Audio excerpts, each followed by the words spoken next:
Hello दोस्तों, हम लोग आज लेके आए हैं न्यूज़पेपर एनालिसिस 22 जुलाई और 23 जुलाई दोनों दिन का हम लोगों ने एक साथ इसको मर्ज कर लिया है।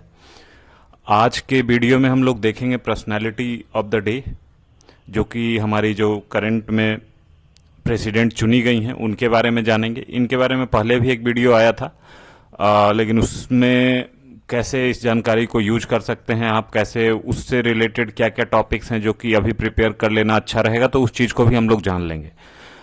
अगला आर्टिकल होगा हमारा पेगासिस स्पाईवेयर के बारे में। फिर रोबस्ट डिजीज सर्विलेंस सिस्टम जो अभी केरला स्टैब्लिश किया है मंकी पॉक्स को रोकने के लिए, ये बाकी स्टेट्स के लिए कैसे लेसन का काम कर सकता है वो चीज़ है।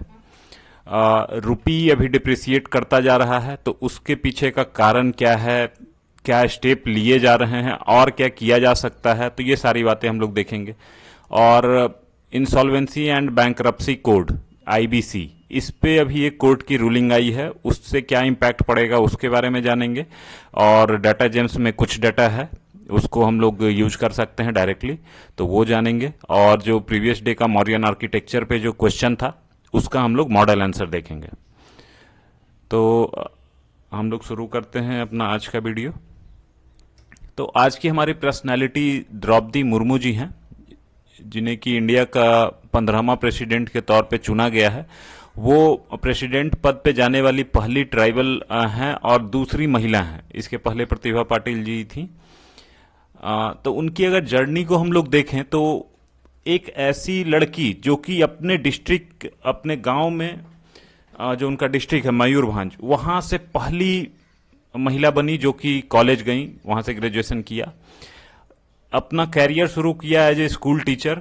उसके बाद फिर धीरे धीरे पॉलिटिक्स में आई, तो रायरंगपुर नगर पंचायत वहां की काउंसलर बनी, 2 बार एमएलए रही उड़ीसा असेंबली में, और एक बार बीजेडी और बीजेपी का कोलिशन गवर्नमेंट बना था, उसमें इन्हें मिनिस्ट्री भी मिली थी। और जो पहली वुमेन गवर्नर ऑफ झारखंड बनने का इन्हें सौभाग्य प्राप्त हुआ। और उस पोस्ट पे रहते हुए, जनरली उस पोस्ट पे गवर्नर का पोस्ट माना जाता है, रबर स्टैंप है, आपका बहुत ज़्यादा कुछ काम नहीं है, बट वहाँ पे रहते हुए इन्होंने दिखाया कि कैसे उस पोस्ट को चीज़ों को करने या फिर गलत चीज़ों को रोकने के लिए यूज किया जा सकता है। जो गवर्नर के पास में डिस्क्रिशनरी पावर होता है उसको कैसे यूज करना है, उसका भी उन्होंने एक एग्जाम्पल दिया। उसी एग्जाम्पल को अगर देखें तो छोटा नागपुर टिनेंसी और संथाल परगना टिनेंसी अमेंडमेंट बिल लाया गया था, जिसका कि मेनली माना यह जा रहा था कि ये लैंड ट्रांसफर टू आउटसाइडर उसको इजी करेगा, तो ये जो ट्राइबल राइट्स हैं उसको इम्पैक्ट करेगा निगेटिवली। तो उसको उन्होंने, उस बिल को रिटर्न किया था स्टेट असेंबली को, और कहते हुए कि वो अपने कलम से कभी भी अन्याय नहीं होने देंगी। तो ये तो हो गई इनकी पर्सनैलिटी के बारे में। अब चूंकि ये संथाल कम्युनिटी से हैं, तो संथाल रिवोल्ट और इस तरीके का जो भी ट्राइबल रिवोल्ट था, इसको अच्छे से कंप्लीट कर लेना बहुत ही इंपॉर्टेंट हो जाता है फॉर यूपीएससी एस्पिरेंट्स। तो संथाल रिवोल्ट किसने स्टार्ट किया था, तो सिद्धू और कानू मुर्मू, उन्होंने स्टार्ट किया था 1855 ईस्वी में। इसके अलावा और भी जो भी ट्राइबल रिवोल्ट्स हों उसको आप लोग कर लें अच्छे से। स्टैटिक पोर्शन है, इसको अच्छे से करना बहुत ही जरूरी होगा। ये निकट भविष्य में पूछा जाना बिल्कुल समझिए कि अनिवार्य ही है, ये आज न कल पूछा जाएगा, तो इसको आपको कर लेना है। हम लोग आ जाते हैं, हाँ, इनका जो आर्टिकल बहुत सारा मैडम प्रेसिडेंट और करके आज और कल दोनों ही दिन इंडियन एक्सप्रेस और द हिंदू दोनों में ही आया है, तो उसी का 1-2 कटआउट है यहाँ पे। फिर आ जाते हैं पेगासस स्पाईवेयर को लेके, इसका क्या न्यूज है। इसका अभी जजमेंट और जो प्रोसीडिंग है कोर्ट में वो स्टार्ट होने वाला है। मोस्ट प्रोबेबली जो कमिंग वीक है उसमें ये लिया जाएगा कोर्ट के अंदर, तो इसी वजह से ये न्यूज में अभी करंट में है। वैसे इवेंट तो 1 साल पहले का है, तो वो पूरी घटना को एक बार जान लेना अच्छा रहेगा। तो हम लोग थोड़ा थोड़ा सारा कुछ इसको जानने की कोशिश करते हैं। तो हुआ क्या था कि last year 17 journalist organisation globally, पूरे दुनिया में जो है 17 जर्नलिस्ट ऑर्गेनाइजेशन मिलके उन्होंने एक लिस्ट निकाला था, और उसमें बताया था कि यूनियन गवर्नमेंट, जहां की गवर्नमेंट्स हैं, उनके द्वारा बहुत सारे प्रोमिनेंट इंडिविजुअल हैं, उन पे स्नूपिंग का चार्ज लग रहा है, उनका सर्विलेंस किया जा रहा है, उन पे उनके पीछे पूरी जानकारी उनको बिना बताए उनसे ली जा रही है। और आर्टिकल में यह भी बोला गया कि जो पेगासस था, इंडिया इजराइल का अभी डील हुआ था उसी साल के आसपास में, तो उसमें 2 बिलियन के पैकेज के अंतर्गत में पेगासस भी परचेज किया गया था। और ये जब ये रिपोर्ट आया था तो बहुत सारे लोगों ने एलेज किया था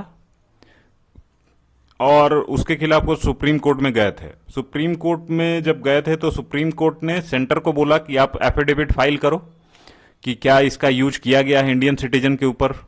तो सेंटर ने एक पब्लिक एफिडेविट फाइल करने से मना कर दिया था, कहा था कि अगर पब्लिक एफिडेविट हम लोग रिलीज करते हैं तो ये नेशनल सिक्योरिटी के ऊपर खतरा बन सकता है।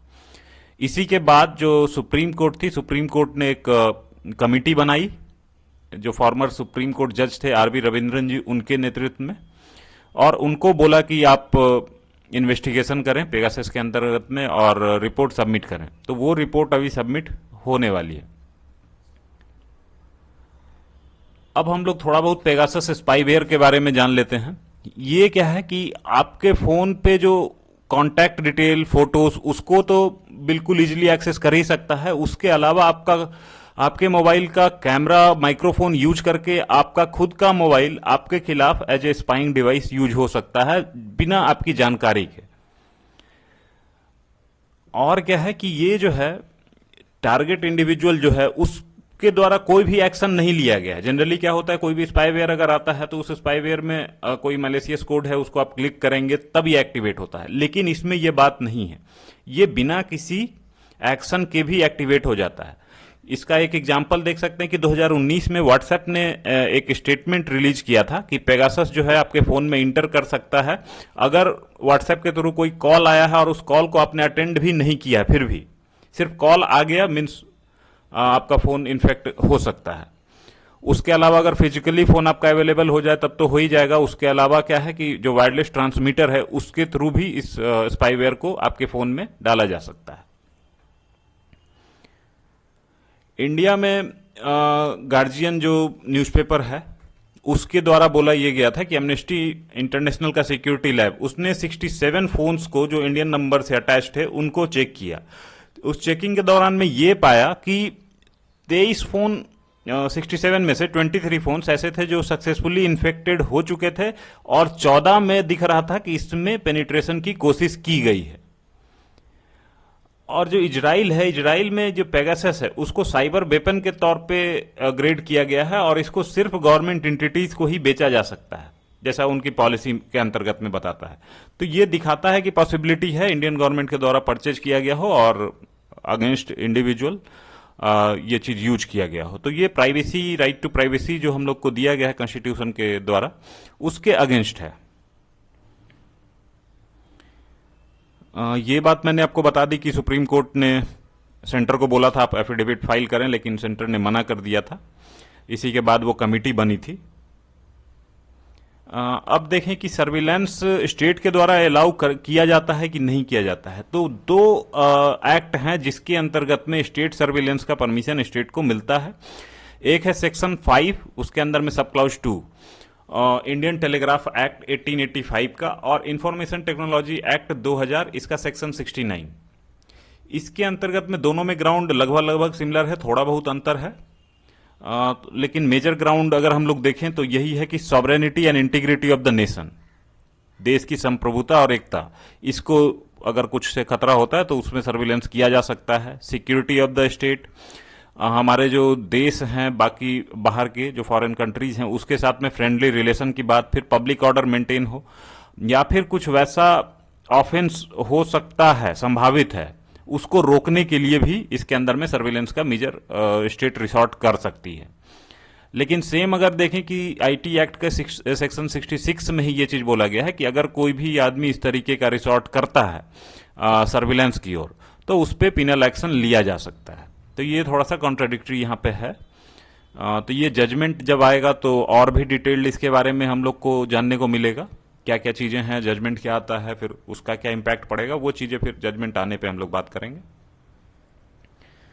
ये एक आर्टिकल दिया था कल के न्यूज़पेपर में, केरला मंकी पॉक्स का वहां पे 2 केस अभी तक मिल चुका है, उसको वो लोग कैसे डील कर रहे हैं और केरला में ही केस क्यों मिला है ये हम लोग बता चुके हैं। उस केस के बारे में कैसे ट्रांसमिट होता है मोस्टली, ये जो है main having sex with main, उनमें ये चीज ज्यादा देखने को मिल रहा है। तो इस आर्टिकल में यह है कि जो डिजीज सर्विलेंस सिस्टम जो स्टेट ने स्टैब्लिश किया है मंकी पॉक्स के अगेंस्ट में, तो ये हम लोग किसी भी स्पेसिफिक डिजीज के संदर्भ में यूज कर सकते हैं। कहीं पे अगर सजेशन आए कि डिजीज सर्विलेंस सिस्टम कैसा होना चाहिए, तो वहां पे एज ए एग्जाम्पल इसको यूज किया जा सकता है। किसी स्टेट की हेल्थ सर्विलेंस व्यवस्था को ठीक करना हो तो उस स्टेट यहां से एग्जाम्पल ले सकता है। तो हम लोग देखते हैं इसके अंदर में है क्या क्या। तो पहला चीज ये है कि लोगों में अवेयरनेस हो, जानकारी हो उस बीमारी के बारे में कि क्या क्या है, कैसे फैलता है, और लोगों में पैनिक न क्रिएट हो, र्यूमर्स को कट करने की बात हो। तो उसके लिए directly public health message public को भेजा जा रहा है ताकि आप पैनिक ना करें, क्योंकि उसमें जानकारी ये दी जा रही है कि ये कोविड-19 जैसा नहीं है जो कि हवा से भी फैल जा रहा था। और साथ में क्या है, दूसरी चीज ये है कि इसका जो इन्फेक्शन रेट है वो बहुत ही कम है। जैसे जो 2 आदमी अभी मिले थे, उनके नियर बाई जो रिलेटिव्स हैं उनमें भी देखा गया तो उनमें मात्र 10% चांस है कि उनको हुआ है। और जो पहला आदमी मिला था उसका 2 क्लोज रिलेटिव, उसमें किसी को भी, दोनों ही निगेटिव टेस्ट उनका आया इस बीमारी के बारे में, उनका जब टेस्ट किया गया तो। फिर दूसरी बात आ जाते हैं कि डिस्ट्रिक्ट्स जितने भी हैं उनको एडवाइजरी जारी की गई है कि आप जो है डिस्ट्रिक्ट और स्टेट लेवल पे मॉनिटरिंग सेल इस्टेब्लिश करें, आइसोलेशन फैसिलिटी की व्यवस्था आप अपने यहाँ पे रखें, और मंकी पॉक्स से रिलेटेड जो पेशेंट्स हैं उनको आप एम्बुलेंस में कैसे लाएंगे, ले जाएंगे ताकि इन्फेक्शन फैले नहीं, तो वो स्पेशल एम्बुलेंस की फैसिलिटी भी हर डिस्ट्रिक्ट में हो। फील्ड लेवल सर्विलेंस को आप मजबूत करें, और जो ट्रीटमेंट होगा उसके लिए डिटेल्ड स्टैंडर्ड ऑपरेटिंग प्रोसीजर वो केरला गवर्नमेंट के द्वारा जारी किया गया है। तो इसमें ये सारी बातें हैं, डिटेल्ड एसओपी में वो सारी चीजें हैं। जैसे मान लीजिए कि बाहर से ही ये बीमारी आ रही है मोस्ट ऑफ द टाइम, अभी तो यूएई से ही हमारे पास 2 केस जो मिला है यूएई से आया है। तो एयरपोर्ट्स पे सर्विलेंस हो, एयरपोर्ट्स पे स्क्रीनिंग हो अच्छे तरीके से, तो वो सारा इसका पार्ट है। उसके आगे फिर ट्रीट कैसे करेंगे, कैसे उनको रखना है, कैसे आइसोलेट करना है, क्लोज कांटेक्ट को कैसे करना है, तो ये सारी चीजें एसओपी में मेंशन है। तो ये एक अच्छा मॉडल दिखता है जो कि कॉपी किया जा सकता है किसी और स्टेट में। अगर आपको किसी डिजीज के बारे में आपको कंट्रोल करना है तो सबसे पहली बात ये होगी कि आप उस डिजीज के बारे में जानें, तो ये जानकारी लोगों तक पहुंचे, क्या केओस टाइप का सिचुएशन ना क्रिएट हो, डिस्ट्रिक्ट ऑलरेडी प्रिपेयर्ड हो, तो इससे बेहतर होगा आपका डिजीज मैनेजमेंट में। अब आ जाते हैं हम लोग अगले आर्टिकल के ऊपर। ये द हिंदू से लिया गया है, आज का द हिंदू है। जो रुपी अभी डिप्रिसिएट कर रहा है, सिर्फ रुपी नहीं डिप्रिसिएट कर रहा है, साथ में बहुत सारी करेंसीज हैं, यूरो और बहुत सारी करेंसीज साथ में डिप्रिसिएट करती दिख रही हैं कंपेयर टू डॉलर। तो ये जो डिप्रिसिएशन है, इस कंडीशन में क्या क्या चीजें है मान लीजिए, या फिर ये हम लोग देखें कि इसका इम्पैक्ट क्या पड़ने वाला है, क्या इफेक्ट होगा, और क्या हम लोगों ने मीजर लिया है और क्या किया जा सकता है। तो ये सारी चीजें इस आर्टिकल में थी, तो इसको हम लोग देखते हैं। इस आर्टिकल में स्टार्ट ये किया गया है कि रुपी जो है 2022 के स्टार्टिंग से अभी तक 7% तक गिर चुका है, और डॉलर के मुकाबले 80 का जो मार्क है 80 के नीचे चला गया है वो। और जो फॉरेक्स रिजर्व है अपना, वो 55 बिलियन डॉलर से अभी कम हो चुका है। तो इसके अगर हम लोग कारण के पीछे जाएं तो कारण में सबसे पहला कारण जो देखा जा रहा है वो है जियोपॉलिटिकल इवेंट, जो रसिया यूक्रेन कन्फ्लिक्ट है, इसकी वजह से जो अनसर्टेनिटी बनी हुई है उसकी वजह से। दूसरा क्या है कि हमारा खुद का जो करंट अकाउंट डेफिसिट है वो बढ़ता जा रहा है, क्योंकि जो ऑयल प्राइसेस, गैस प्राइसेस वो बढ़ रहा है। उसका भी रीजन अगर हम लोग देखें तो रसिया यूक्रेन कन्फ्लिक्ट से ही लिंक किया जा सकता है। फिर तीसरा रीजन ये बताया जा रहा है कि यूएसए में अभी जो इन्फ्लेशन रेट है 9% के आसपास चल रहा है। उस इन्फ्लेशन को कंट्रोल करने के लिए वहां के जो सेंट्रल बैंक है, फेडरल रिजर्व, वहां रेट हाइक किया गया है। जो इंटरेस्ट रेट होगा, जो हमारे यहाँ पे रेपो रिवर्स रेपो होता है, उसी टाइप से वहां भी कंट्रोल करने के लिए रेट है। तो वो 2022 में 11% तक बढ़ चुका है। और इस रेट हाइक से क्या हो रहा है कि जो इन्वेस्टर इंडिया में इन्वेस्ट करके रखे थे पैसा, मोस्टली वो एफपीआई के फॉर्म में रहता है, फॉरेन पोर्टफोलियो इन्वेस्टर्स, तो वो देखते हैं कि कहाँ पे हमको ज़्यादा सेफ्टी के साथ में रिटर्न मिल जाएगा, तो अब वो सीधे डेवलप्ड कंट्री की ओर भाग रहे हैं, क्योंकि वहाँ देख रहे हैं कि वहाँ उनको उतना पैसा मिल जाएगा अगर इन्वेस्ट वहाँ पे करते हैं। तो जनरली इंडियन मार्केट में इस वजह से इन्वेस्ट करके रखा था उन्होंने, क्योंकि जो उनका डोमेस्टिक मार्केट है, यूएस है, वहाँ पे उतना रिटर्न नहीं मिल पा रहा था, क्योंकि इन्फ्लेशन कम है, उतना ग्रोथ नहीं है। इंडिया ग्रोइंग कंट्री के तौर पे था, तो यहाँ पे रिटर्न इतना मिल रहा था। अब वहाँ पे खुद ही वहाँ पे अगर रिटर्न उनको मिल जाता है, तो यहाँ पे इन्वेस्ट करने का रिस्क वो क्यों ले। तो इसकी वजह से भी काफी ज्यादा डॉलर हमारे पास से चला गया है एफपीआई के आउटफ्लो की वजह से। अब हम लोग देखते हैं कि इसका इम्पैक्ट क्या पड़ने वाला है। जनरली अगर किसी कंट्री की करेंसी अगर डिप्रिसिएट करती है, नीचे आती है कंपेयर टू डॉलर, तो उस कंडीशन में होता क्या है कि हमारा एक्सपोर्ट कंपिटिटिव हो जाएगा, क्योंकि हमको उतनी पैसे में ही हम कम पैसे में अपना प्रोडक्ट बना लेंगे अगर डॉलर से तुलना करके जाएं तो। क्योंकि अगर मान लीजिए 70 रुपए में आज बन रहा है, उसका कीमत $1 है, कल होके अगर डॉलर 80 में बन जा रहा है, लेकिन हमारा सामान तो 70 में ही बन गया है, तो हम डॉलर के मुकाबले अपना प्रोडक्ट जो होगा कंपिटिटिव होगा मार्केट में। लेकिन इस वाले सिचुएशन में ये वीक रूपी इम्पैक्ट इसका क्या हमारे एक्सपोर्ट बढ़ेगा, ये संभावित है कि नहीं। तो अगर हम लोग देखें इस बात को, तो जो हमारा कंपिटिटिव जो नेशन है, जिससे हमारा एक्सपोर्ट में कंपटीशन होता है, वो mostly south Korea, Malaysia, Bangladesh, ये सारी कंट्रीज हैं। अब वहां पे भी अगर करेंसी डिप्रिसिएट कर रही है, तो फिर टोटल इम्पैक्ट ही नलीफाई हो जाएगा। वहां पे भी उतना ही जो मैन्युफैक्चरिंग है उतने से सस्ता हो गया जितना हमारे यहाँ पे हुआ, तो बात तो बिल्कुल जीरो हो गई। दूसरा यह है कि जो ग्लोबल डिमांड है वही कम होता जा रहा है, क्योंकि हमारा जो प्रोडक्ट हम लोग एक्सपोर्ट करते हैं वो मोस्टली जेम्स, ज्वेलरीज, ये पेट्रोलियम प्रोडक्ट तो ठीक है, वो नेसेसरी आइटम के तौर पे वो बिक जाएगा, लेकिन जेम्स एंड ज्वेलरीज तब बिकते हैं जबकि ग्लोबल डिमांड पूरा अच्छे तरीके से हो, ग्लोबली जो ग्रोथ रेट है वो बहुत अच्छा चल रहा हो। फिर तीसरा इम्पैक्ट इसका क्या होगा कि जो हम लोग तेल और बाकी जो चीजें मंगाते हैं, जो नेसेसरी इंपोर्ट है हमारा, उसका हमारा बिल बढ़ जाएगा, क्योंकि वो तो आपको मंगाना ही पड़ेगा, उसके लिए ज्यादा डॉलर आपको खर्च करने पड़ेंगे। और बहुत सारी कंपनीज हैं, बहुत सारे कॉरपोरेट हैं, उनका डॉलर के टर्म में लोन है, उनका कर्ज है, तो वो कर्ज का अमाउंट ऑटोमेटिकली बढ़ जाएगा, क्योंकि डॉलर के मुकाबले रुपये कमजोर हुआ है, तो वहां के मुकाबले हमारा जो डेट है, डेट का अमाउंट जो पे करना पड़ेगा वो बढ़ जाएगा, तो ये एक प्रॉब्लम होगा। उसके अलावा जैसे जैसे रुपये नीचे गिरता है, तो वो फ्रेश इन्वेस्टमेंट को भी डिस्करेज करता है कि यहां पे इन्वेस्ट करने का कोई ज्यादा फायदा नहीं निकलने वाला है, क्योंकि यहां की करेंसी स्टेबल नहीं है, तो ये इन्वेस्टर को डेटर करता है। ये इम्पैक्ट वाली बात हो गई। अब हम लोग देखते हैं कि क्या क्या स्टेप लिए गए हैं आरबीआई के द्वारा। ये सारा स्टेप जो है आरबीआई ही इन जनरल लेगा, क्योंकि एक्सटर्नल जो भी मॉनेटरी कॉन्टैक्ट है वो आरबीआई के द्वारा ही रेगुलेट किया जाता है। तो स्टेप्स टेकन में पहला आ जाते हैं कि जो फॉरेक्स मार्केट है उसमें आरबीआई के द्वारा इंटरवेन किया गया है। फॉरेक्स मार्केट की बात करें तो क्या है कि जो भी डॉलर का डिमांड और सप्लाई है उसको मैनेज करने में आरबीआई अपना रोल यहां पे निभाती है, कि अगर डॉलर का डिमांड ज्यादा हो गया है तो उसके मुकाबले उतना डॉलर मार्केट में रिलीज कर देती है आरबीआई। तो ये इंटरवेंशन का तरीका है। वही अगर देखेंगे कि डॉलर जो है अगर कम है तो आरबीआई रिलीज करेगी, अगर ज्यादा है तो उसको स्क्वीज आउट कर लेगी मार्केट से, उससे बाहर कर लेगी, ताकि जो बैलेंस है वो बना रहे। फिर दूसरा जो आरबीआई का हम लोगों ने अभी देखा था कि वॉस्ट्रो अकाउंट के थ्रू रुपी में ही ट्रेड किया जा सकता है, तो उसको प्रमोट करने की बात अभी चल रही है। वो सेटअप हो चुका है वॉस्ट्रो अकाउंट, मोस्ट प्रोबेबली वो रसिया उसमें इंटरेस्टेड होने की संभावना है, वो फिर ट्रेड शुरू हो जाएगा। तो ये हमारा डॉलर पे डिपेंडेंसी को कम करेगा, तो जो डिमांड होगा डॉलर का वही कम होगा, जिससे कि रुपी जो है डॉलर के मुकाबले स्ट्रेंथन होगा।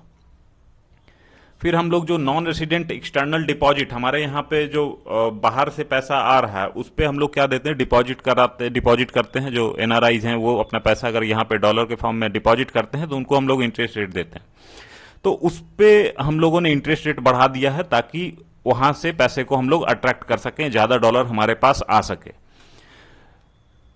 फिर अगला स्टेप क्या लिया गया है जिससे कि डॉलर का सप्लाई बढ़े हमारे मार्केट में, कि एक्सटर्नल कॉमर्शियल बोरोइंग ईसीबी, जो हम लोग बाहर से पैसा लाते हैं उस पे इंटरेस्ट रेट में कमी लाई गई है, और जो पहले सीलिंग होता था कि आप इससे ज्यादा ईसीबी के अंतर्गत में पैसा नहीं ले सकते हैं, तो उस पे कंट्रोल किया गया। उस पे जो कंट्रोल था उसको हटा दिया गया कि आप अमाउंट सीलिंग वाला चीज वो खत्म, और इंटरेस्ट रेट को भी रिलैक्स कर दिया गया है। और जो है गवर्नमेंट और कॉर्पोरेट डेट में अपना और कहां कहां पे पैसा आ सकता है, तो उस इन्वेस्टेबल एरिया को बढ़ाया जा रहा है कि यहां यहां पे भी आप इन्वेस्ट कर सकते हैं। तो ये सारा स्टेप लिया गया है। जो ऑथर हैं वो सजेस्ट करते हैं कुछ और स्टेप्स जो लिए जा सकते हैं। ऑथर सजेस्ट करते हैं कि बहुत सारी लार्ज कैप कंपनीज हैं इंडिया की, उसको हम लोग अगर मेजर ग्लोबल इंडिसेस जैसे कि MSCI जो मॉर्गन स्टैनली कैपिटल इंटरनेशनल है, और FTSE financial times stock exchange, तो यहाँ पे MSCI जो है ये न्यूयॉर्क का मार्केट है, और FTSE ये ब्रिटेन का मार्केट है। जैसे हमारा स्टॉक एक्सचेंज है उसी तरीके का वहां पे इन्वेस्टमेंट का ये मेथड है। तो अगर हमारी लार्ज कैप कंपनीज वहां पे उसमें इंक्लूड हो जाती हैं, तो एफपीआईज को भागने की जरूरत नहीं पड़ेगी, वहां से भी देके वहां से इन्वेस्ट कर सकते हैं। तो हमारा ज्यादा एरिया होगा जहां से कि हम इन्वेस्टमेंट को अट्रैक्ट कर सकते हैं, अगर इन सारे स्टॉक्स में हम लोग इंडिसेस में लिस्ट हो जाते हैं तो। दूसरी बात है कि जो बॉन्ड इंडिसेस है वही इंटरनेशनल वाला ही, तो इसमें for example JP Morgan emerging market bond index, Barclays global bond index, तो इस तरीके का जो बॉन्ड इंडेक्स है ग्लोबल लेवल पे, उसमें अगर इंडिया एंट्री करता है तो उससे भी हमारा जो डॉलर इनफ्लो है कंट्री के अंदर में बढ़ेगा। लेकिन इसमें ध्यान ये रखना है कि उतना ही लिमिट तक इसको अलाउ करना है जिसमें कि बहुत एक्सेस में हमारे पास डॉलर ना आ जाए, जिससे कि बहुत ज्यादा रुपी स्ट्रेंथन हो जाएगा, वो भी खराब ही बात है। बहुत कमजोर होना भी दिक्कत की बात है, बहुत ज्यादा स्ट्रांग हो जाना भी प्रॉब्लमेटिक रहता है। तो इसको कंट्रोल करके ही साथ में चलाना है।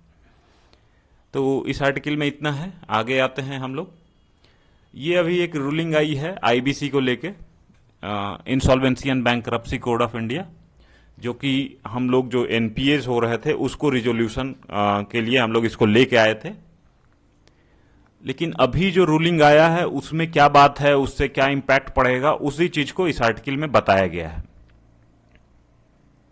अभी तक क्या होता था कि आईबीसी में आपको अगर प्रोसीडिंग स्टार्ट कराना है तो जो क्रेडिटर्स हैं, जो बैंक्स हैं जिन्होंने लोन दिया है, वो अगर प्रूफ सबमिट कर दें एनसीएलटी में, एनसीएलटी क्या है, नेशनल कंपनीज लॉ ट्रिब्यूनल, तो एनसीएलटी को ही जिम्मेदारी दी गई है कि आईबीसी के अंतर्गत में जो आपको ऑर्डर देना है उसका इसी के साथ में होगा, इसी के द्वारा इसका निपटारा किया जाएगा। तो अगर बैंक्स जो है प्रोवाइड कर देते हैं प्रूफ कि ये कॉर्पोरेट डिफॉल्ट करने वाला है, ये जो कॉर्पोरेट डेटर है जिसने मुझसे लोन लिया है वो डिफॉल्ट करने वाला है अपने लोन पे, अगर इस चीज का प्रूफ सबमिट कर देते हैं और एनसीएलटी कन्विंस हो जाता है कि हाँ ये सही है, डिफॉल्ट करने वाला है ये कंपनी, तब उसका एप्लीकेशन एक्सेप्ट कर लिया जाता है और उस पर जो आईबीसी के अंतर्गत में प्रोसीजर है उसको स्टार्ट कर दिया जाता है, ताकि उसका लोन जो बैंक्स को मिलना है पैसा वो उसको वापस से दिया जा सके। उसके अंदर में जो मैकेनिज्म है उसको भी आप लोग देख सकते हैं, काफ़ी अच्छा मैकेनिज्म है जिससे कि काफ़ी ज़्यादा रिकवरी हम लोग की बढ़ी है। उसमें प्रॉब्लम भी है कुछ कुछ, अगर पूरा अगर पढ़ेंगे तो भी एक अच्छा पिक्चर देगा। लेकिन अभी वाला जो जजमेंट आया है उस पर आते हैं हम लोग वापस से, कि Vidarbha industries power limited versus axis bank, ये केस था जिसमें कि कोर्ट ने बोला कि एनसीएलटी को सिर्फ इस ग्राउंड पे कि कॉर्पोरेट जो डेटर है वो डिफॉल्ट कर रहा है करंट पेमेंट पे, इसको देख के नहीं चलना है, आपको और भी ग्राउंड देखना है कि कॉर्पोरेट डेटर जो है इसका केस हम लोग यहाँ पे आईबीसी में लें कि नहीं लें। तो वो कॉर्पोरेट डेटर की कंडीशन को एनालाइज करने की जिम्मेदारी एनसीएलटी के ऊपर डाल दी गई है। तो इससे प्रॉब्लम क्या होगा? प्रॉब्लम ये होगा कि जो स्पीड है उसमें टाइम लिमिट मेंशन है कि इतने टाइम में आपको स्पीड रिजोल्यूशन कर लेना है, तो उस पर इंपैक्ट पड़ेगा, उतने टाइम में कर पाना मुश्किल रह जाएगा। अब दूसरा क्या है कि जो एनपीएस हैं, एनपीएस का भी रिजोल्यूशन उस तरीके से कर लिया जा रहा था, तो उसकी जो इफिकेसी है उस पर बुरा प्रभाव पड़ेगा। फिर तीसरा चीज ये होगा कि जो एसेट क्वालिटी है, मान लीजिए कि किसी कंपनी जो अभी डिफॉल्ट कर रही है, अगर और लंबे टाइम तक अगर वेट करना पड़ गया तो उसका एसेट का जो क्वालिटी हो तो और कम हो जाएगा, वो और डिटेरिएट कर जाएगा, तो जिससे जो पैसा रियलाइज होने वाला है क्रेडिटर को वो कम हो जाएगा। तो ये प्रॉब्लमेटिक है। तो इस आर्टिकल में इतना ही है। अब आ जाते हैं डाटा जेम्स को लेके। इसमें पहला दो जो इंफॉर्मेशन है ये पार्लियामेंट में क्वेश्चन के रिप्लाई के फॉर्म में दिया गया है, तो पार्लियामेंट्री कंट्रोल ऑफ एग्जीक्यूटिव उसका बहुत सुंदर एग्जाम्पल दोनों हम लोग यूज कर सकते हैं। फिर आ जाते हैं कि इसको और कहाँ पे यूज कर सकते हैं। तो जो पहला जानकारी है सीआईसी को लेके, सेंट्रल इंफॉर्मेशन कमीशन, आरटीआई के अंतर्गत में जो एपेक्स बॉडी बनाई गई है वो सीआईसी है सेंट्रल लेवल पे। तो वहां पे बताया गया है कि 26,518 अपील और कंप्लेंट जो है पेंडिंग है जुलाई 18 2022 ये डेट को। तो कितना कंप्लेन बाकी है, उसका कैसे रेजोल्यूशन होगा, वो सारी चीजें कोई भी अगर आरटीआई का रिलेटेड अगर क्वेश्चन आता है तो वहां पे एक प्रॉब्लम के तौर पे दिखाया जा सकता है कि कितना ज्यादा pendency at the apex level है। फिर आ जाते हैं दूसरे डाटा को लेके। दूसरा डाटा जो यूएपीए है, अनलॉफुल एक्टिविटीज प्रिवेंशन एक्ट, इसके अंतर्गत में अभी देखा जा रहा है कि काफी ज्यादा गिरफ्तारियां की गई हैं। तो उसी पे क्वेश्चन पूछा गया था पार्लियामेंट में। उसके जवाब के तौर पे 2016 से 20 का जो पीरियड है इसमें 24,143 आदमी को अरेस्ट किया गया है और जो नंबर ऑफ केसेस रजिस्टर किए गए हैं यूएपीए के अंतर्गत में वो 5,027 केसेस वो रजिस्टर किए गए हैं। तो ये दोनों डाटा आपका पार्लियामेंट में जो क्वेश्चन पूछा गया था उसके आंसर के तौर पे ये दोनों जानकारी दी गई है।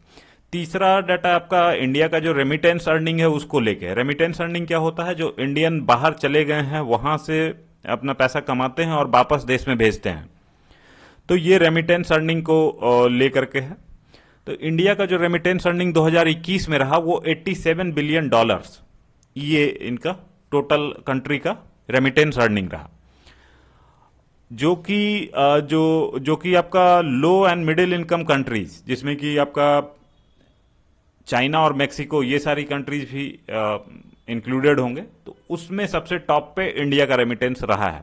और अगर सोर्सेस की बात करें तो सबसे ज्यादा रेमिटेंस हमारे पास यूएसए से आया है, सेकंड नंबर पे यूएई है, थर्ड पे सऊदी अरेबिया है और चौथे नंबर पे स्विट्जरलैंड है। तो टोटल रेमिटेंस अर्निंग, ये डायस्पोरा वाला कोई भी क्वेश्चन आता है तो वहां पे हम लोग रेमिटेंस अर्निंग का डाटा कोड करके बता सकते हैं। तो डाटा जेम्स में हमारे पास इतना है। आ जाते हैं हम लोग अगले अपना जो सेगमेंट है उस पे। मौर्यन आर्ट एंड आर्किटेक्चर पे क्वेश्चन पूछा गया था। अभी जो नेशनल एम्बलम को लेके कंट्रोवर्सी चल रही है तो उसमें मौर्यन आर्ट एंड आर्किटेक्चर पे क्वेश्चन बनना स्वाभाविक सा दिख रहा है, पूछा जा सकता है। तो क्वेश्चन आपका है, Mauryan art and architecture was the beginning of Indian art heritage in which central position was taken by religion, elucidate. तो इसके आंसर में जब हम आते हैं तो इंट्रोडक्शन ये होना चाहिए कि मौर्यन पीरियड कब से कब तक का पीरियड था, उस पीरियड को आप मेंशन करें। उसके अंडर में कौन से इंपॉर्टेंट रूलर थे जिनके टर्म में, जिनके रिजीम में आर्ट एंड आर्किटेक्चर बहुत ज्यादा डेवलप किया। तो ये आपका पार्ट ऑफ इंट्रोडक्शन होगा। अब आते हैं हम लोग बॉडी में। बॉडी में आप क्या डालेंगे, बॉडी के अंतर्गत में ये दिखाएंगे कि किस किस जो डाइवर्सिटी थी, जो रिलीजन के अंतर्गत में जो डेवलपमेंट हुआ है उसको हम लोग देखेंगे। जैसे केव्स लिखेंगे तो केव्स में आपका लोमस ऋषि केव्स, सुदामा केव्स, फिर धौली एलिफेंट, तो ये सारा कुछ हम लोग यहाँ पे दिखा सकते हैं। फिर बराबर केव्स, तो उसमें भी दिखाएंगे कि कैसे रिलीजन वालों को चैत्य और बिहारास के लिए ये चीज डोनेट किया गया था। फिर आजीविका सेक्ट है उसको डोनेट किया गया था। फिर दूसरा अगर देखें तो पिलर्स में अभी जो सारनाथ वाला पिलर है उसका एग्जाम्पल हम लोग दिखा सकते हैं। इसके अलावा कई और भी पिलर्स रहे हैं, तो इस पे भी रिलीजन का इम्पैक्ट रहा था, क्योंकि सारनाथ वाला जो पिलर है वो जो महात्मा बुद्ध थे उनके द्वारा जो पहला उपदेश दिया गया उसी को सिंबलाइज करता है वो पिलर। फिर स्तूपास, सबसे प्रोमिनेंट एग्जाम्पल इसका सांची है। तो वो जो स्तूपा बनाया गया है उसको माना जाता है कि बुद्धा के ही अवशेष पे बनाया गया है, तो ये भी रिलीजन से आपको जुड़ा हुआ मिलेगा। फिर अगला एडिक्ट्स में जो रॉक एडिक्ट्स, पिलर एडिक्ट्स, तो बहुत सारे रॉक एडिक्ट्स और पिलर एडिक्ट, केव एडिक्ट, ये सारे जगह जगह पे देश के कोने कोने में इसको लगाया गया था। तो जो हम लोग देखते हैं मेजर और माइनर एडिक्ट के तौर पे, इसका मेजर ऑब्जेक्टिव अगर देखें तो ये है कि अगर राजा प्रजा को कुछ बताना चाह रहा है वो ऑब्जेक्टिव है। दूसरा, अशोका जो एम्पेरर थे मौर्यन डायनेस्टी के, वो बुद्धा का प्रोपगेशन के लिए, बुद्धिज्म को फैलाने के लिए इसका यूज कर रहे थे, तो ये भी रिलीजन से जुड़ा हुआ हो गया। इसके अलावा जो है कुछ कुछ सेक्युलर एग्जाम्पल भी हैं जिनका कि रिलीजन से कुछ बहुत ज़्यादा लेना देना नहीं था, तो उसको भी हम लोग मेंशन करेंगे कि रिलीजन का इम्पैक्ट वाला तो ये सारा था। उसके अलावा जो है कुछ कुछ सेक्युलर भी एग्जाम्पल हैं, जैसे कि यक्ष और यक्षिणी का जो इमेज मिला है दीदारगंज से, वो वाला हम लोग यहाँ पे दिखा सकते हैं कि उसका भी रिलीजन से कुछ वैसा नहीं है। दूसरा क्या, जो वुडन पैलेस था, जो महल, लकड़ी का महल जो था मौर्यन पीरियड में, वो एक एग्जाम्पल है। उसके अलावा जो कॉमन आदमी की जिंदगी में टेराकोटा वाला जो फिगर बनता है मिट्टी का बहुत सारा पॉट है, फिगर है, स्कल्पचर है, तो ये सारा कुछ बनाया गया, वो भी बहुत जगहों से प्राप्त हुआ है। तो ये आपका सेक्युलर एग्जाम्पल हो जाएगा उस समय के आर्ट एंड आर्किटेक्चर का। अब आ जाते हैं इसका कंक्लूजन में। तो कंक्लूजन में ये जो क्वेश्चन पूछा गया कि ये बिगनिंग था, तो बिगनिंग मतलब दिखाना होगा कि इसके पहले जो है आर्ट एंड आर्किटेक्चर में बहुत ज़्यादा कुछ सिग्निफिकेंट हमारा नहीं हुआ है एंशियंट इंडिया में। मोस्टली अगर इंडस वैली सिविलाइजेशन को अगर आप छोड़ दे तो उसमें कुछ कुछ हम लोग को मिल जाता है सेगमेंट, लेकिन एंशियंट इंडिया जो स्टार्ट हुआ है डायनेस्टी वाला, तो उसमें पहला आर्ट एंड कल्चर का ग्रोथ मौर्यन पीरियड में ही देखने को मिलता है। इसका इम्पैक्ट अगर दिखाएं तो कंक्लूजन में ये दिखाएंगे कि जो 3 स्कूल्स ऑफ आर्ट थे उनका डेवलपमेंट इसके बाद ही हुआ है। 3 स्कूल ऑफ आर्ट कौन कौन से हैं, तो आपका गांधारा स्कूल ऑफ आर्ट ये हो गया, दूसरा आपका मथुरा स्कूल ऑफ आर्ट है, तीसरा आपका अमरावती स्कूल ऑफ आर्ट है। उसके अलावा उसी का सब पार्ट पे अगर देखें तो मथुरा से ही जो सारनाथ वाला स्कूल ऑफ आर्ट है वो भी डेवलप हुआ था, तो उस सब पे काफी ज्यादा प्रभाव और कंटिन्यूटी दिखती है कि रहा है। फिर उसके बाद फिर जो टेम्पल ट्रेडिशन शुरू हुआ है नॉर्थ इंडिया में अलग, साउथ इंडिया में अलग, तो उस पे भी दिखता है कि वही कंटिन्यूटी है, वही चलता आ रहा है, और ये आज के डेट में जो इंडिया का रिच कल्चरल हेरिटेज है उसको स्ट्रेंथन करने में बहुत ही इंपॉर्टेंट रोल प्ले कर रहे हैं। तो आज के आर्टिकल में हमारे पास ये सारी चीज़ें थी, और इसका अगर आपको नोट्स चाहिए तो इस वीडियो के डिस्क्रिप्शन में आपको हमारे टेलीग्राम चैनल का लिंक मिल जाएगा, वहाँ पे आप जाके इसका डेली नोट्स जो है वो आप वहाँ पे जाके डाउनलोड कर सकते हैं। हम लोग डेली वीडियो और वहाँ पे जो आपका नोट्स है वो प्रोवाइड कर देते हैं हम लोग उस चैनल पे। उसके अलावा और भी अगर कुछ आपको सजेशन देना हो चैनल को इम्प्रूव करने में, और किसी टॉपिक पे आप चाहते हैं कि हम लोग वीडियो बनाएं, तो उसको हमारे कमेंट बॉक्स में या फिर हमारे टेलीग्राम चैनल कहीं पे भी आप पोस्ट करेंगे तो हम लोग उस पर काम करेंगे। आज के आर्टिकल में हमारे पास इतना ही है। Thank you for watching.